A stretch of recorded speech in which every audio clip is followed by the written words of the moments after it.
بسم الله الرحمن الرحیم. مسئولین عزیز و گرامی، به جلسه 35 مایکروسافت ویندوز 10 خوش آمدین. مسئولین عزیز، امروز کنترل پینل بخش ساوند است، بخش صدا. در این قسمت ما به خاطر از اینکه تنظیمات درستی صدا را در سیستم داشته باشیم، خصوصا در قسمت تنظیمات رکاردینگ، تنظیمات صدای اسپیکر و میکروفون، هدفون، ما از ساوند استفاده میکنیم.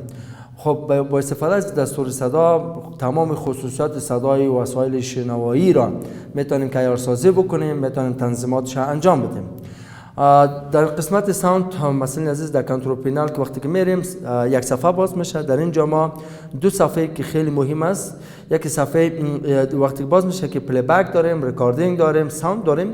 در قسمت پلی بک ما میتونیم که درجه صدا را هم کنترل بکنیم که چقدر بلند باشه و چقدر پخش باشه، میتونیم از اینجا استفاده بکنیم.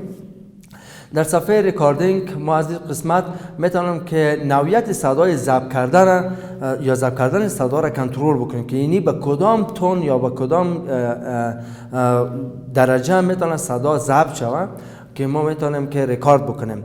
و موضوع ساوند است، قسمت ساوند است. در قسمت ساوند ما میتونیم که یک تا تنظیمات اساسی را به خاطر باز کردن برنامه ها، به خاطر کلوز کردن برنامه ها یا به خاطر ارتباطات، به خاطر ایجاد نوتیفیکیشن ها ما میتونیم که صداهای مشخص هم ست بکنیم، مثل که در موبایل ها ما ست میکردیم که در موبایل ما میتونیم که برای نوتیفیکیشن های خود، نوتیفیکیشن های مثلا صفحات اجتماعی است، ساوند ها را مشخص بکنیم، قسمت کالینگ ساوند ها را مشخص بکنیم.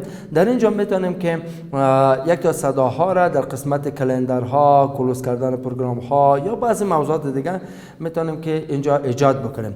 خب مثلا عزیز، به خاطر از که این صدا را تنظیمات انجام بدیم، در کنترل پینل میریم. در قسمت کنترل پینل ما صدا را پیدا میکنیم و در قسمت صدا اینجا ببینیم که ما اینجا اسپیکر داریم و هدفون داریم. اسپیکر، هدفون، بالاش وقتی کلیک میکنیم اینجا پروپرتیز هست، پروپرتیز هم مشاهده میکنیم و همچنان رکاردینگ داریم، ساوند داریم و همچنان کامیونیکیشن داریم. در قسمت پلی بک یعنی ما میتونیم که اسپیکر های کامپیوتر سیستم خود و همچنان هدفون سیستم خود درجه توناژش پایین یا بالا ببریم که با کدام صداها میتونیم که بشنویم یا با کدام توناژ میتونیم که شنوایی داشته باشیم. در قسمت پروپرتیز میریم. در اینجا چند موضوع دیگه میاد، یکی جنرال است، لیول است، ادوانس است و اسپیشال ساوند است.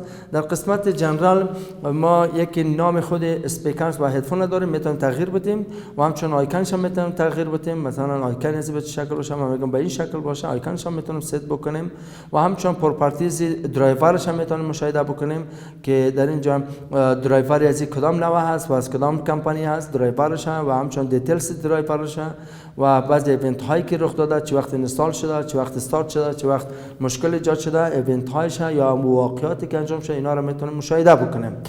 در قسمت لیول ما میتونیم که درجه صدا را پایین و بلند بکنیم. یعنی با استفاده از اینجا که ببینیم که یک بار هست، ما توسط از این میتونیم که صدا را پایین بکنیم یا صدا را بلند بکنیم.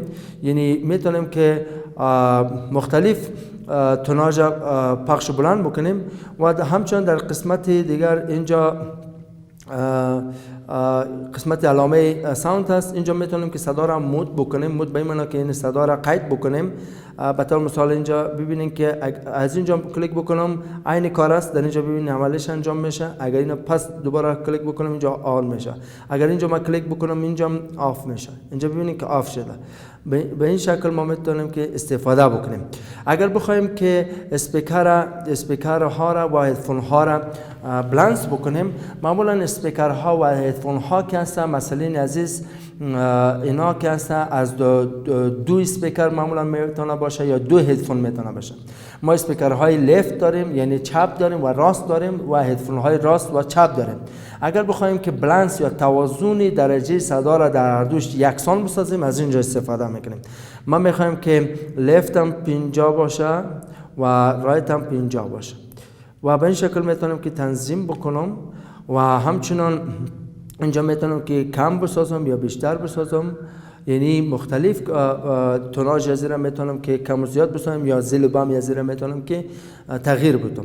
و همچنین ادوانس داریم. در قسمت ادوانس ما میخوایم که سرعت انتقال یا سرعت پخش صدا را ما مشخص بکنیم، یعنی با کدام سرعت میتونه، با کدام بیت میتونه که چقدر میتونه که صدا پخش شه، یعنی با کدام توناژ یا میتونه که پخش یا کوالیتی از چقدر میتونه باشه.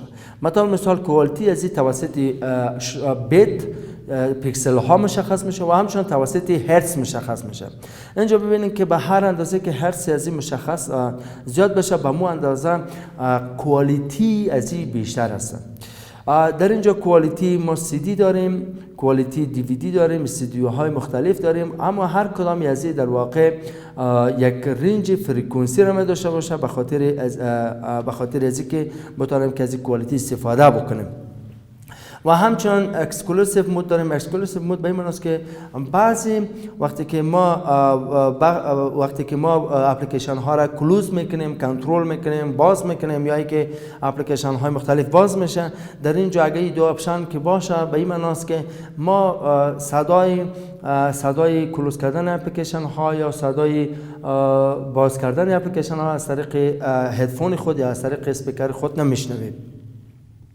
و اسپیشال ساوند داریم. اسپیشال ساوند یک ساوند خاص است که به خاطر زل و بم کردن صدا هست، معمولا استفاده میشه. در اینجا درایورش اینستال نیست و اینجا استفاده فعلا نمیشه.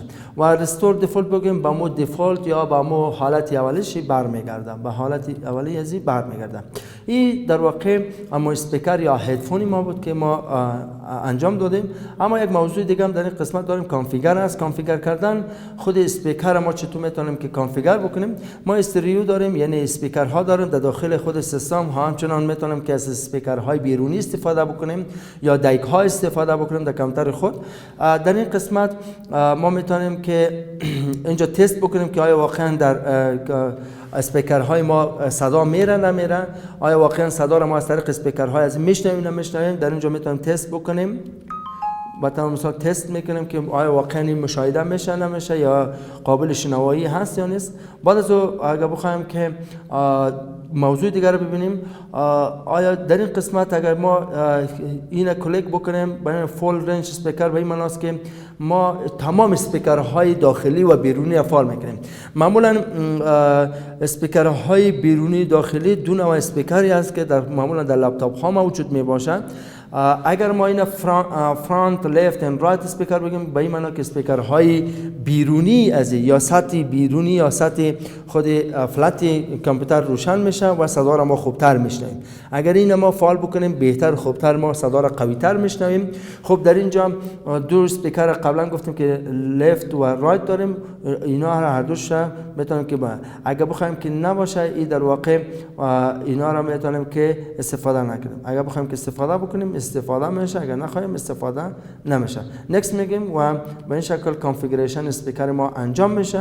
و در این قسمت موضوع دیگر ریکاردینگ است. در قسمت ریکاردینگ به این معنی است که ما میخوایم صدا را ثبت بکنیم، صدای خود را ثبت بکنیم و وقتی که ثبت میکنیم با چی شکل صدای ما ثبت شود، با شکل بسیار پایین ثبت شود، با شکل بسیار بالا ثبت شود، از طریق اسپیکر ثبت شود، از طریق میکروفون ثبت شود، از طریق مایک ثبت شود، از کدام طریق میتونم ثبت شود. بعد مثلا اینجا ما جک مایک داریم که اینستال هست، این تونس پلاگین نشده، باید پورت زیر یا کیبلش باید وصل بکنیم.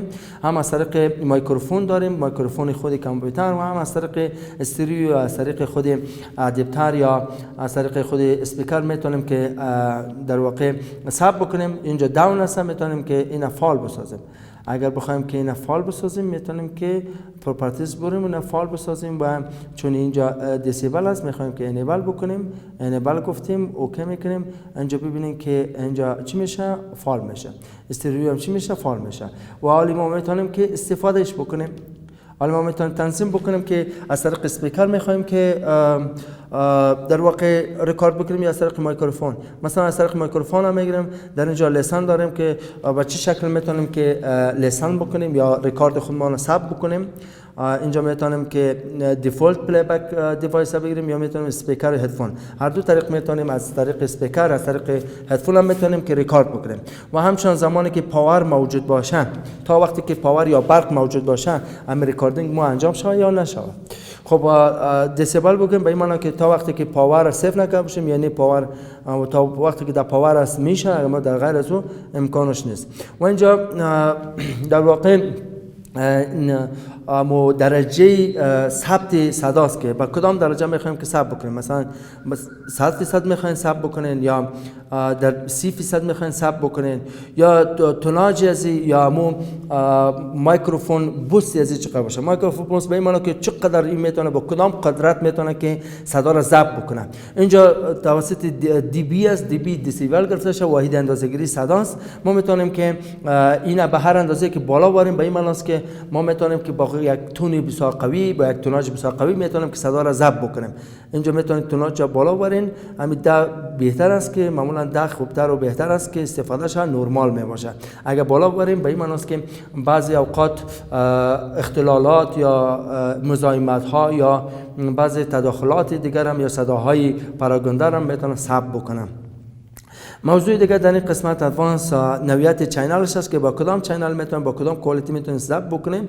این موضوعات هست که آیا صداهای اپلیکیشن هایی که باز میشن بسته میشن واقعا ثبت شوی نشه. اگر اینا تگ مارک باشه به این معنی که ثبت نمیشه.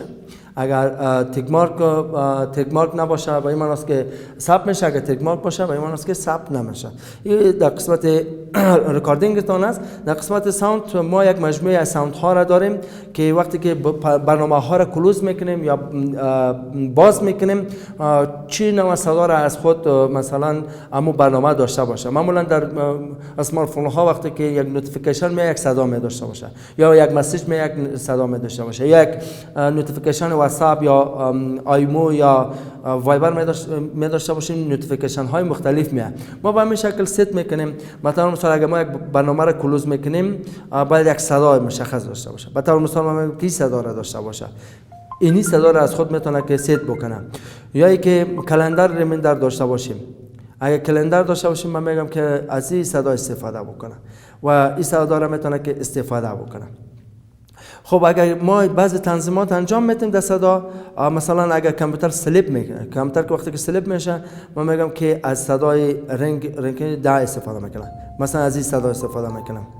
خب در این قسمت ببینید مثلا عزیز که در این قسمت ما میتونیم سیفاس بکنیم، نامش رو ببریم مثلا سلیپ کامپیوتر سیفاس میکنیم. هر وقتی که نیاز باشه از اینجا استفادهش میکنیم. از اینجا چی میشه؟ استفاده میشه. اما یک موضوع دیگه ای است که بعضی اوقات شما میخواین که یک نوتیفیکیشن هایتان یا مثلا مینو پاپ اپ که اگر ظاهر میشه یک صدای خاص دیگر رو داشته باشه، از اینترنت میتونین که دانلود بکنین صدا را. خصوصا صدایتون باید به فرمت WAV باشه یا ویو باشه. اگر ویو نباشه باز نمیگیره. باز در اینترنت دانلود بکنین یک صداهای خوبه، میتونین که اونجا این براوز بکنین. از قسمت براوز میتونین که بالای هر بخشی که خواسته باشین صدا را مشخص بکنین. اگر خواسته باشین دلیت بکنین، اما مثلا بعضی صداها را که شما ست کردین از قبل تنظیمات کردین دلیت بکنین. مثلا سلیپ هم ساختم دلیت بگم، اینجا دلیت میشه، دلیت میگم و دلیت میشه. به این شکل میتونم که استفاده. اگر بخواین که هر کاری انجام مثلا مینیمایز بکنین یک اپلیکیشن چی صدا داشته باشه، مثلا آلارم فور یک صدای مشخصه مثلا به این شکل صدا میتونه داشته باشه. خب این صدا را وقتی که انجام دادین در توسط تست میتونین تستش بکنین. یک موضوع دیگه است که کامیونیکیشن داریم. در قسمت کامیونیکیشن صدا چی هدف داره؟ اگر ما یک کامیونیکیشن ایجاد میکنیم در ویندوز یا یک ارتباط برقرار میکنیم در ویندوز، باز باید بعضی صداها کاهش پیدا بکنه یا اینکه صداها قطع شود. اگر مثلا شما یک وسیله USB را وصل میکنین یا یک فون وصل میکنین یا یک هدفون وصل میکنین، تمام صداهای دیگر میشه که قطع شوند یا موت شوند یا که میتونین که صداها را تا ولیوم از زیر یا درجه توناژ از زیر تا 80 درجه کاهش بدین. یکی میتونین که صدا را تا 50 درجه کاهش بدین در صورتی که یک کمیونیکیشن انجام بشه. اگر کمیونیکیشن انجام شد میگن که دو ناتینگ، به این معنی که هیچ صدا را نه کاهش میتن نه موتش میکنه و به اون شکل نرمال میتونه باشه. و در این قسمت ما میتونیم که از صداهای دلخواهی که ساختیم از اون استفاده بکنیم. این بهتر است که دیفالت شما است که بهتر است که ما reduce the volume of other sounds با 80%.